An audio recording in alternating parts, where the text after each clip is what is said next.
मैंने देखा कि अपने चेयर में ऐसे लुढ़के हुए थे।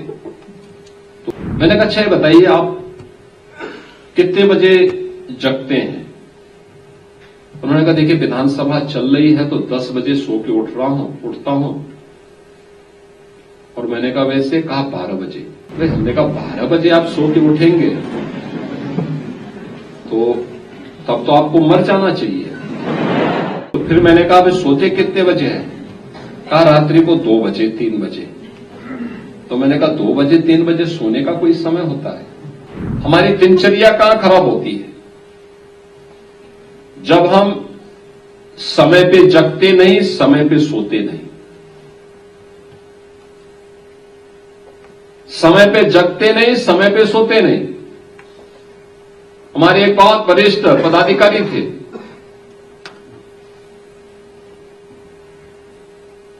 आज से 4 वर्ष पहले की घटना है। उत्तर प्रदेश विधानसभा के संचालन के साथ उनको जोड़ना था, लेकिन उनका स्वास्थ्य अचानक ऐसा लगने लग गया कि वह अब तबीयत उनकी खराब हुई तब हुई। हमारे एक मंत्री मुझसे बोले, कहा कि उनका तो लगता है स्वास्थ्य ठीक नहीं है, कैसे होगा? तो मैं अचानक सत्र के दौरान उनके चेंबर में गया। मैंने देखा कि अपने चेयर में ऐसे लुढ़के हुए थे। तो मैंने उनके सिर पे हल्के से वो किया, उनके आगे खुले, उन्होंने मुझे देखा तो खड़े होने का प्रयास कर रहे थे लेकिन खड़े नहीं हो पा रहे थे। तो मैंने कहा, भी आपका तबीयत खराब है? उन्होंने कहा तबीयत कुछ खराब है। मैंने कहा, क्या विधानसभा का सत्र चल पाएगा? आप चला पाएंगे या हमें कोई वैकल्पिक व्यवस्था करनी है? उन्होंने कहा, नहीं मैं प्रयास तो करूंगा, लेकिन मैंने कहा आपका स्वास्थ्य ठीक नहीं। मैं बैठ गया, मुझे देखे थोड़ा उनके सामने एक वाई, उनकी चेतना थोड़ा सा जागृत होती हुई मुझे दिखाई दी। मैं बैठा वहां पे, मैंने कहा, अच्छा ये बताइए आप कितने बजे जगते हैं? उन्होंने कहा, देखिए विधानसभा चल रही है तो 10 बजे सो के उठता हूं। और मैंने कहा, वैसे? कहा 12 बजे। हमने कहा 12 बजे आप सो के उठेंगे तो तब तो आपको मर जाना चाहिए। तो वो मुझे देखे, तो फिर मैंने कहा, वे सोते कितने बजे हैं? कहा रात्रि को 2 बजे 3 बजे। तो मैंने कहा 2 बजे 3 बजे सोने का कोई समय होता है?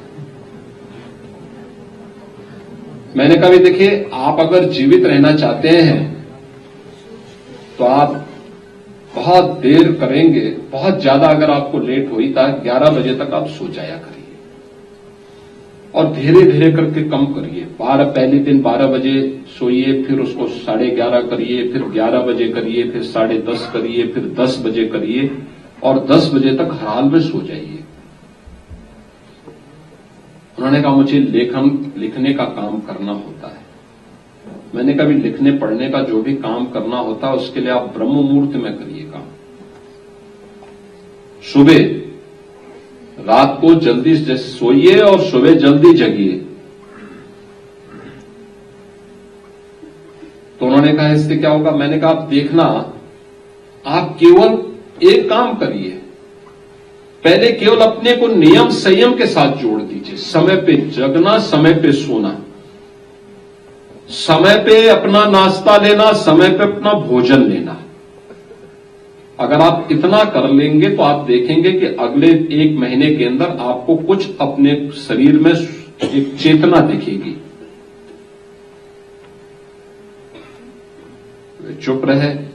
उन्होंने कहा, फिर मैंने कहा, सुबह प्रयास होना चाहिए कि सूर्योदय के पहले पहले आप नित्य क्रिया से निवृत्त होकर के स्नान आदि करके पूजा वगैरह करते हैं तो पूजा वगैरह कर लीजिए और फिर अपना अन्य कार्य निपटाइए। अगर आपके पास समय है तो इस दौरान आप मॉर्निंग वॉक भी कर लीजिए। थोड़ा थोड़ा प्रयास करिए। अभी तो आप चल नहीं पाएंगे, कोई सहयोगी लीजिए आप, और फिर प्राणायाम का अभ्यास करिए। मैंने एक योग से जुड़े हुए एक प्रशिक्षक को उनके यहां पास भेजा। मैंने कभी नियमित रूप से इनको 5 मिनट से बढ़ाते जाइए, 5 से 7, 7 से 10, 10 से 15, 15 से 20, 25 और आधे घंटे तक लेके जाइए। इनको प्राणायाम का अभ्यास कराइए। आप देखिए, जो 3 वर्ष पहले जो व्यक्ति एकदम मरणासन स्थिति में था, आज वो मेरे सामने चल करके आते हैं अपने पैरों से और स्वस्थ हैं, पूरी तरह स्वस्थ हैं।